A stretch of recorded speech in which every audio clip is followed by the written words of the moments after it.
Hello, and welcome back to the Very Real Estate Effect podcast, a show dedicated to real estate investing right here in Quebec. Hey, Dino, how are you doing? I'm doing great, Axel. How about you, my friend? I am doing great as well. Another wonderful week, and I'm very happy to be recording with you. We have some exciting stuff today. It's going to be the two of us, no guest by choice, because we have a lot of stuff to share. But before we jump into it, I just want to remind everyone, thank you for supporting us. We keep getting great feedback.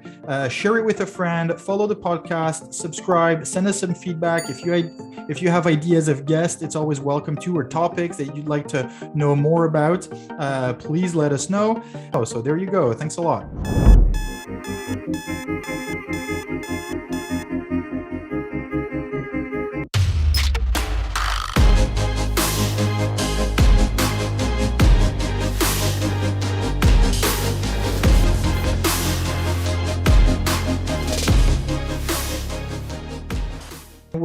For now, we're not organizing real in-person events, but please go to realestateeffect.ca, sign up for the newsletter, and we will let you know when we have events and when we have deals. And if you want to be a part of it, you can just write back and let us know.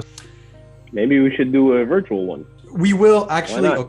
Yeah, so that's a very good point. I've actually organized one for around mid-February, February 8th. It's for the book launch of Terry Shower, who's a fabulous author. She's a coach, she's a real estate investor, she does property management. She wrote a book called The Mindful Landlord, and now she's coming out with the second edition. And actually the event is already planned. It's on meetup.com/real estate effect. Great point. Thanks for reminding me. I look forward to having you there, and we're going to have a big crowd. And obviously, Terry is going to be there, and we'll ask her a bunch of questions, and you can come and contribute. So please join us on February 8th. Thank you, Dino. There you go. So I put a little hoodie today. It was a bit colder this week, so okay. I have a hoodie. I totally understand. Not as cold as you, but no, not as cold as me. You're still in Florida. It's been what, like how many weeks? It's my third week now. Nice, lucky you, man. Good for you. Yeah. Well, and it's not like you're there just to go to the beach. I haven't been to the beach once yet. We're here to work, man. Come on. No, we had a few days off. We went to see a football game and some hockey also, to see the Bucks and the Lightning, the Tampa Bay Lightning. Yeah, that was pretty cool. But what are you doing over there? You have a project? Yes, sir. We purchased a duplex that we're converting into an Airbnb. Nice. So we have a long-term tenant on one side and a month-to-month tenant on the other side. And the month-to-month tenant is gone. So we came in, we gutted it. We're doing a full rehab, after putting new furniture, new appliances, and hopefully up and ready soon on Airbnb. Good stuff, man. Happy for you. And it always gives you a good occasion to go down there and, in quotation mark, do some work. See, time was perfect. -30 in Quebec, and whoops, we take delivery of our new Airbnb. Okay, we'll go down there and we'll do. Yeah. We're very happy. So as we're getting into it, we had actually really good feedback from last week's episode regarding kind of like doing a look back on the 2021 and goals and routines and stuff like that. And we thought we'd do like a full-on episode about that. And thank you, Dino, for your input, because you're actually quite I'm gonna say good in all that space. You've grown a lot personally, and that's translated into the real estate investing. And so today, what do we have? Well, I think with the feedback we got from the audience from last episode, we should talk. We will talk today about 2022 goal setting, your objectives, your mindset, the balance in your life. I mean, You need a balance as a real estate investor, business owner, father, husband, wife, couple, whatever. You always need a balance, and I think with what we're going to go through today fits exactly in that category. Mm-hmm. Okay. So, Axel, you were talking last episode that you wanted to start implementing a routine, your goals, yourself, with your wife, and all that. How's that going so far? So it's going well. I mean, we're on to a slow start, and that's okay. I mean, I don't particularly believe that making drastic changes for this type of topic is actually sustainable. You might be able to do it for like a couple of days or a week or two, and then it falls back. So it's small changes regularly. Baby steps. Exactly. Baby steps, but very regular baby steps. And so, now we're getting a little bit more into a routine as actually the kids have started to go back to school, and life is changing a little bit. So I'm happy about it. And in that direction, I wanted to share something that I've read over the holidays because it's directly connected to it. And it's actually had quite a profound impact. I've been hearing about this for years from a personal coach from the US, actually. Her name is Maud Séjournant. She's based in New Mexico. She's extremely knowledgeable in that space. And since years, she's been telling me like, oh, you should read this book. It's called, in French, it's Les Quatre Accords Toltec by Don Miguel Ruiz. In English, it's, I think, the Four Accords. I'll find the exact name and put it in the show notes.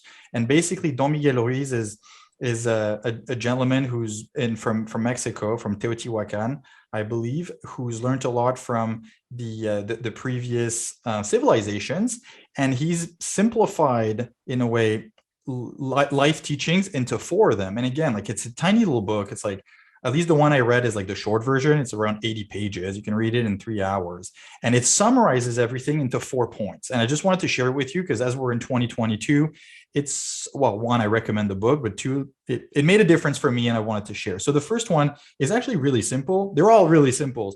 The first one is have your words impeccable. And so what does that really mean? Like, always speak the truth, obviously.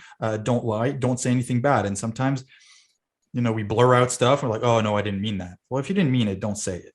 Okay. So let your words always be impeccable. Number two is whatever happens, don't take it personally.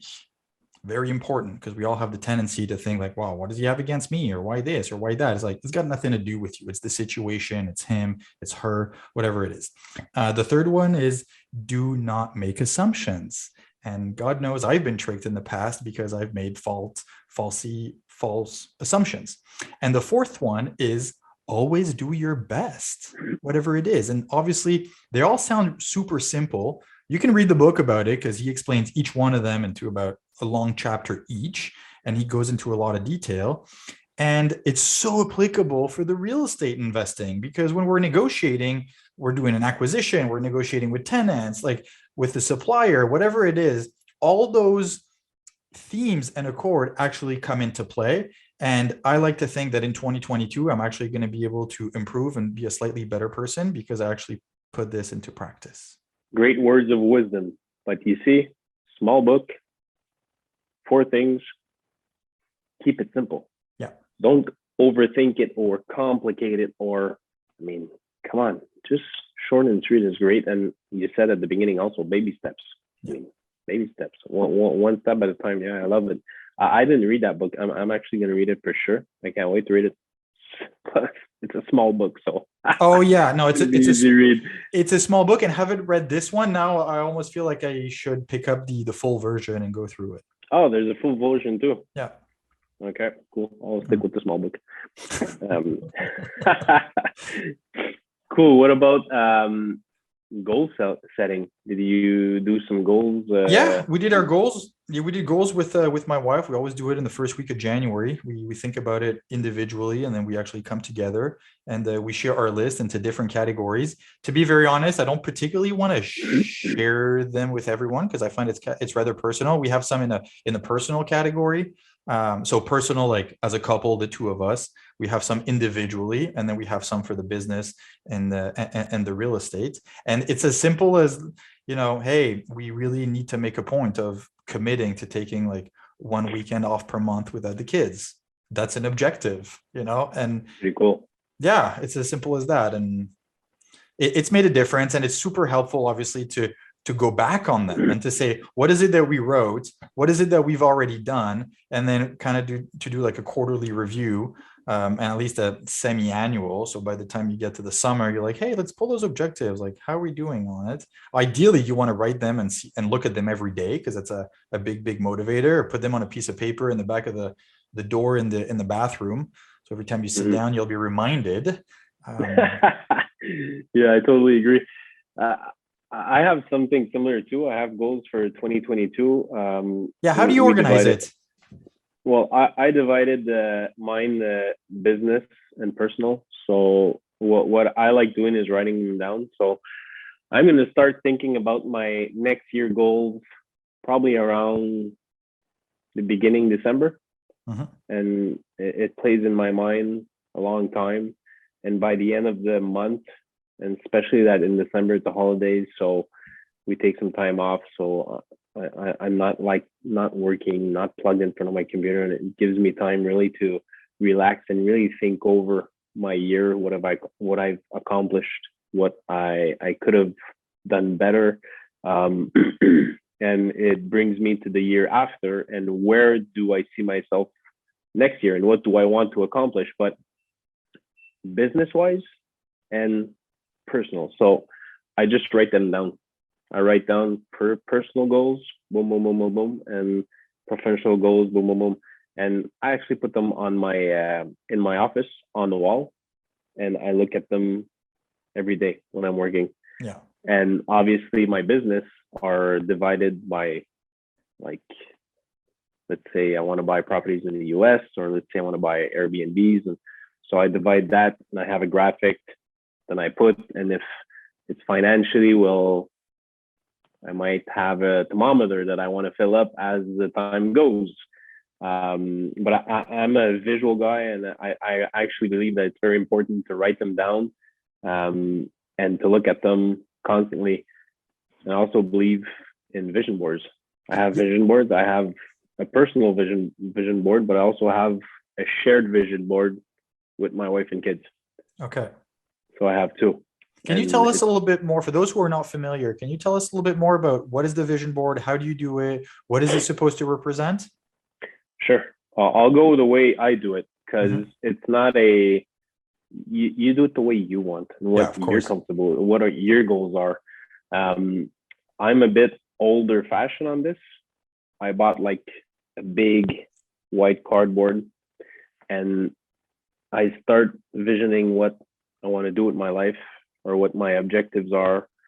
It's not only, my vision board is not only professional, it's business oriented, but my family, my friends, everything's involved in my vision board, because the way I see my vision board, it's not something that I need to do in the next 6 months, or an objective of this year, or it's just things that I want to accomplish in my life.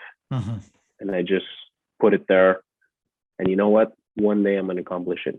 And the funny thing, and that actually happened to me last year. Okay. My business goals, I did not have no intentions in buying a property in Florida, and I did not have intentions on buying Airbnbs, but I had it on my vision board. I did not have it on my business goals. And last year I bought 6 Airbnbs and 1 in Florida. So sometimes just by looking at it every day, like it's in my face. I'm sitting down in my office, I'm working, and I see it in the back without looking at it. And I have my goals, I have my vision board. So it's always playing in my mind subconsciously. So that's why I did not achieve all my goals I had last year that I wanted to do in my business, but I achieved some goals that weren't planned, So like the Airbnbs. So, but they weren't my vision board. So I probably had it in the back of my mind somewhere, and it helped me accomplish that goal, which I didn't have at the beginning. So basically the vision board is, I just I vision what I want to accomplish, what I want to do, and I just Google a picture. If it's not personal, like buying a property in Florida, I just have like a property in Florida with a palm tree, and that's it. If it's personal, put your own pictures, your kids, your wife, whatever. But it could be as simple as my kids, I want to put them to private college. So I have like a private college with kids. So, and I've achieved it already with one of my kids. My daughter's in private high school, and my son's not there yet, but you can check a box, or you can put a green check or a box or whatever. You put the picture, you can put a text under, do it the way you want to see it, the way you want to vision it. But me, it's a picture and it's a text. Okay. So, but I just want to summarize so people can have a visual, even though this is just audio. So you took a big cardboard piece and then you cut out pictures of what you wanted to achieve, and you do a big collage, and then do you write a description underneath I of do. what? Okay. Very, very short description. Okay. So like a 3 line, like I want to put my daughter in private school. 1 or 2 lines. Okay. Okay. And then it's that I suppose it's somewhere where you walk in front of frequently, so that unconsciously, like, you keep taking it in. It's on the wall Mm-hmm. in my office, right in front of me. So I'm sitting at my desk working on my laptop, and I lift my head and I see my vision board. Okay. So I see it every day. Always. Yeah, basically. Mm-hmm. Yeah. So, and sometimes just the picture is, you don't even have to write the text. It says it all. So again, it's how you want it. Some are going to do it on Canva, or going to do on the PDF or whatever, and they put all the pictures like that. And some are going to get it printed on a poster. Hey, whatever floats your boat, man. It's your inspiration. It's your goals. It's, you do it and the way you feel comfortable with it. And you know what? I've accomplished a few goals already on my vision board, and I already bought a new cardboard because I'm going to redo the vision board and put some new goals on. Okay. So, and it's an exercise that you redo every year in January? Nope, not the vision board. Okay. I just, like, let's say on my vision board as we speak, I might have, I don't know, maybe 20 or 25 images with text, and I've maybe accomplished 6 or 8, whatever. So, I mean, I say, okay, I've done good already. So let's do a new one, you know, and the old one, and maybe your goals are going to change. Yeah. Maybe at one point you wanted to do something in your life, and today you're like, I don't know, I don't want to do this no more. So, and you're not going to put it on your new vision board. So I just change it when I feel it's the right time. Makes sense. And that's a great tool to keep the vision and to stay motivated, because it's a perfect way to align the goals with the actions in order to achieve what's actually on the board as a result. Yes. And once you check the box, if ever you want to check the box, or when you're going to redo your vision board, that means you have accomplished things. Mm-hmm. So you have to be grateful after, and you have to take a moment, or just by looking at it every day when you check your box and say, hey, I accomplished this, you know, and appreciate the moment, appreciate the people who helped you accomplish that moment. If it's a family thing, well, tell your family, bring your kids, your wife, say, hey guys, look, this is what we accomplished together. I mean, it's very, I'm very goal driven. That's how I do my business and all that. But you have to take a moment to appreciate after. You can't be like always full force and look, when you work so hard for this, you're in it or you've done it, so appreciate it. Yeah. Yeah. Wow. Good inspiration for everyone who's listening. You might want to start doing this. We're still in January. You have time. Actually, you can do it at any time. It doesn't have to be at the beginning of the year. I agree. Goal settings are the same thing. And the goal settings, when you write them down, is so powerful. You look at them and you're always thinking of how am I going to get to this step? What do I need to do? And you're going to start writing down the actions that you need to take, or the people you need to meet, or the phone calls they need to make. So I think it's very inspiring, very motivational. It's a great motivation to see where you want to be in a month, a year, 3 years. And some are going to write goals 10 years down the road, 3 years on the road, 3 months down the road. Yeah. Again, whatever's good for you, man. You know, I go year by year, obviously have 5-year goals and all that, but I don't tend to focus on that too much and just go shorter terms.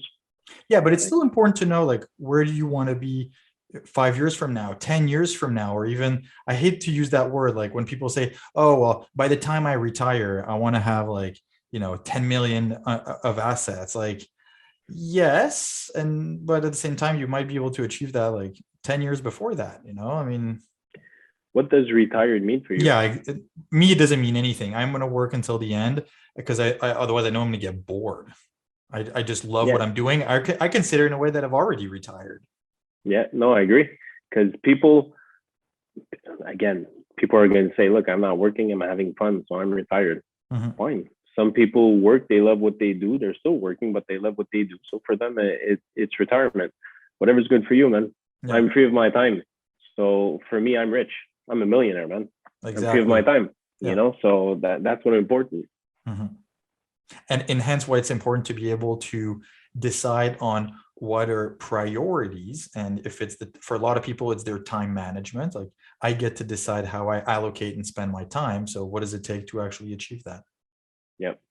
And also, we're talking about the business and the goals and all that. But if you guys out there that are listening have partners or spouses or kids, maybe think of doing like goal settings or vision boards with them. Get them to participate, and you'll do it together. And especially with your kids, without giving them pressure on achieving goals, whatever, but just to put them in the back of their mind that, hey guys, it can be a Walt Disney trip, or it can be whatever, you know. So they're gonna have it in the back. Oh, so how can we get there? When can we get there? And you know, and the benefits of having goals and benefits of when you achieve them, being grateful and go through what you've done to achieve them, you know? Yeah. And you know, and for young kids, you actually bring up a very good point. I have a 2 and a 4-year-old, and God knows they're visual at that age. And just to be able to focus them for 15 minutes is one thing, but to go through the process of let's go through some magazines and through some images, and let's do some cutouts and let's stick it, and like, oh, the beach, okay, in the water, like what does that mean for you? Well, I want to go play at the beach. Okay, so how do we make that happen? What do mom and pop have to do, and what do you have to do so we could do that as a family? Yeah, I love it. I love it. It's a great education for them and an activity for the family. And for young kids like yourself, for them, it's like a bricolage, you know, like in school, the collage. Drawing. Yeah, collage. They're going to have a great time. So it's a family experience. Yeah. I strongly recommend that. Yeah, no, definitely. That's a really fun exercise to do. So we talked about the vision board. You had mentioned something else about starting a new year in 2022. Yeah. So the routine. Yes, thank you. So the balance, the routine. It's something we talked about in the previous episode also, that we had comments. So yes, I'm a routine guy. I like having my routine. I respect my routine. I also have a new app that I'm using that helps me with my routine and my goal setting. But I think to obtain your goals in life, it will be much easier when you have that balance and when you have that routine, because it's much easier, relieves you the stress. Because when you're walking around and you're always running around, I don't think it's a good balance for a real estate professional. So I get up very early. I have my morning routine. Every day is the same routine. Can you briefly describe it? What does your routine look like? What time do you get up and what do you do? Sure.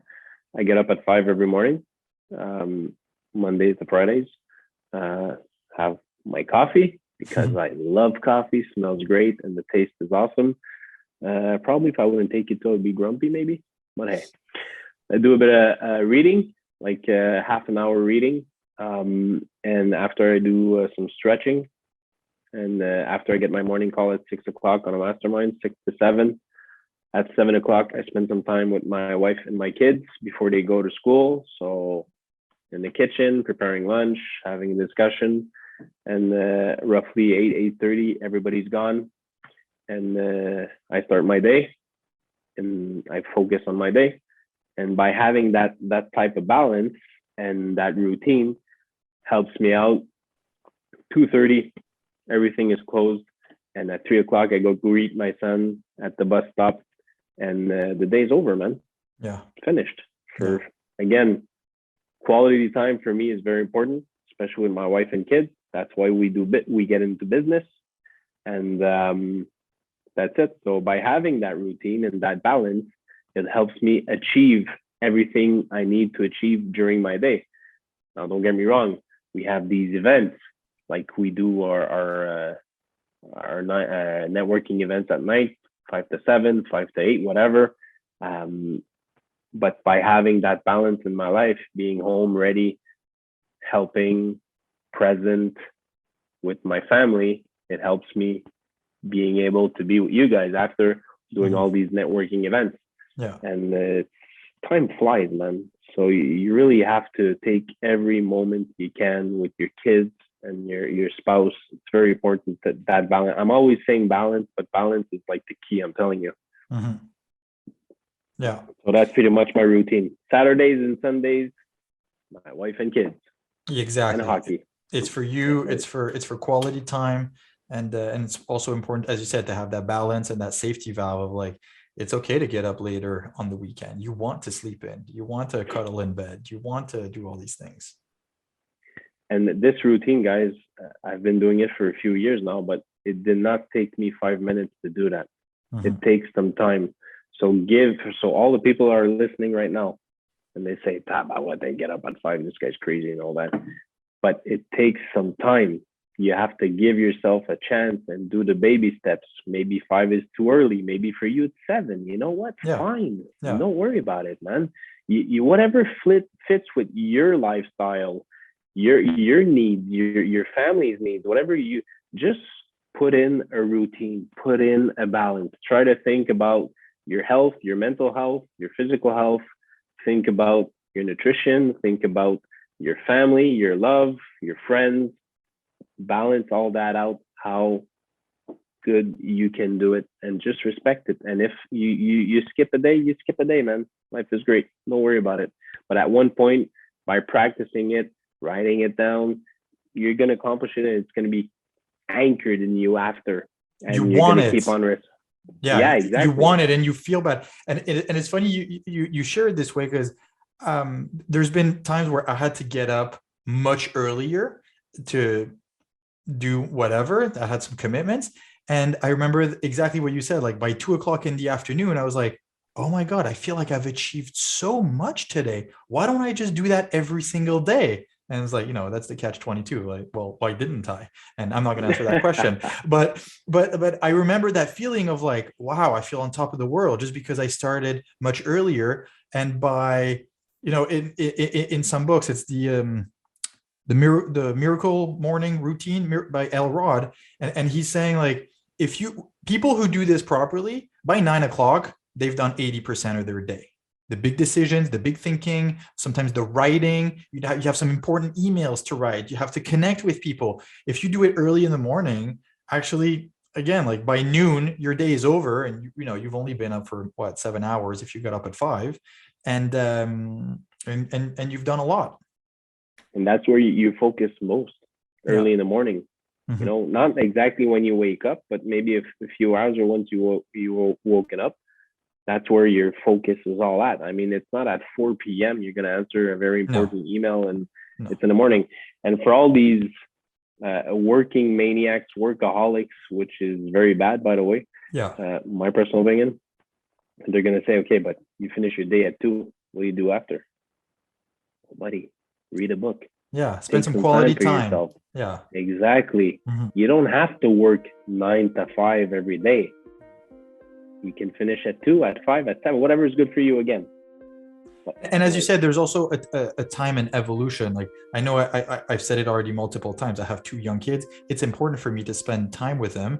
My son finished school at 3. Sometimes he goes to daycare, but I try to go and pick him up as early as possible. I want to spend that time with him. I want to be home and make dinner and play in the kitchen and have them sit on the counter and feed them some cucumber. I like doing this. And so I'm happy to stop working earlier, especially if I started earlier. And people might be thinking, well, what does that mean for a real estate investor? Like, how is that relevant to us? Like, we all know it's 80% in our head and in the mindset, and actually 20% technical. So if you want to work on something this year, work on yourself, work on your routine, work on your physical and mental health, and everything else will properly align for you to be able to achieve whatever it is. whether it's acquisitions, whether it's get ripped and get killer abs, whether it's to reconnect with your wife that it's not going well with, whether it's to spend more quality time with your kids. It's up to you. Yeah, work on yourself, and especially invest in yourself. Yeah. That's going to bring you to the next level, guys. I'm telling you, invest in yourself, but give yourself some time. Yeah. Baby steps. Baby steps, exactly. On this note, everyone remember, baby steps. Yes, you want to make some change, but you want it to be sustainable. So small changes every day.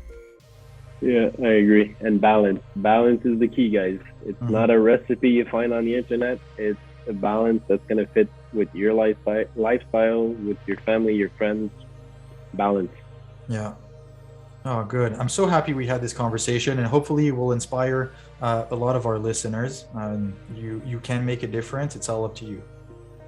And guys, whenever you listen to this episode, even if it's in March or whatever, it's never too late to set some goals, and it's never too late to put some balance in your life. Don't worry about that.